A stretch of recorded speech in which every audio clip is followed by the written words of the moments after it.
मेरा एहसास करना ज़रूरी है, वो प्रतीक है स्पिरिचुअल अवेकनिंग का, आध्यात्मिक जागृति का, लेकिन काफ़ी नहीं है। काफ़ी क्या है कि अभी स्पिरिचुअल अवेकनिंग हो गई है, अगर अब मैं उसको ग्रोथ पर कर ले जाऊं, यानी मैं अब आध्यात्मिक विकास की दिशा में बढ़ूं।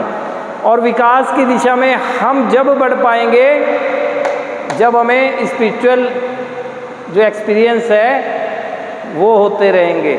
और वो कब होंगे?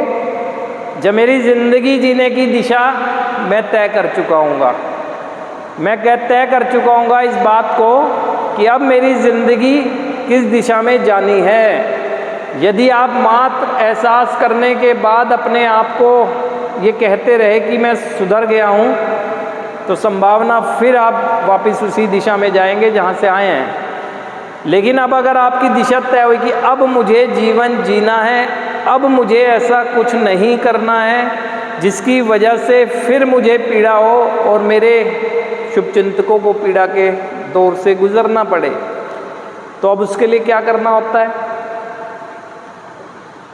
आपको कोई भी ऐसा विचार यदि आपके रोंगटे खड़े कर जाए, यदि आपको पास्ट का एहसास करा जाए, यदि आपके शरीर में एकदम से एक अजीब सी छटपटाहट होने लगे, तो ये समझ लें कि वो आपको एक स्पिरिचुअल एक्सपीरियंस हो रहा है।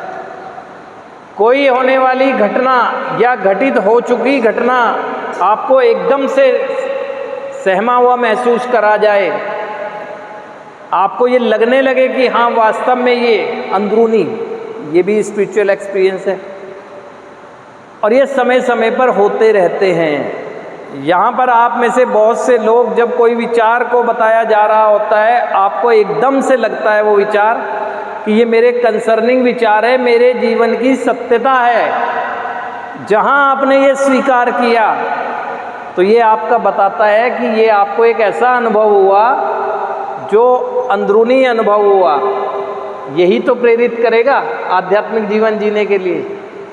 यहाँ आप देखते हैं कि कोई ऐसी घटना, ये घटना से मतलब कोई ऐसा व्यक्ति आपको दिखा जो अपनी शेयरिंग इस तरह से कर रहा है कि मैं पहले किस तरह से जीवन जी रहा था, अब मैं किस तरह से जीवन जी पा रहा हूँ, इस बीच में मैंने कितना कुछ खो दिया है। तो जब आपको वो अपने साथ होता हुआ महसूस होने लगे ना, तो ये स्पिरिचुअल एक एक्सपीरियंस है ना। और ये स्पिरिचुअल एक्सपीरियंस होते हैं, आप समझें या ना समझें, ये होते हैं। कोई सा भी विचार आपको एकदम से जागृत कर जाता है ना। यहाँ पर एक मेडिटेशन में थॉट में आता है कि नशे को जहर से बढ़कर भी कोई नाम दिया जाए तो वो भी कम है, क्योंकि इसको पीने वाला ही नहीं, पीने वाले के साथ रहने वाला भी धीरे धीरे मर रहा होता है। तो ये जब हमारे कानों ने सुना ना विचार, और जब मेडिटेशन में गए, तो एकदम से लगने लगा कि हाँ ये तो सच्चाई है कि मैं भी अपने जीवन को धीरे धीरे समाप्त करता जा रहा हूँ। लेकिन वास्तव में सच्चाई है, जब परिवार के सदस्यों की पीड़ा फील करता हूँ,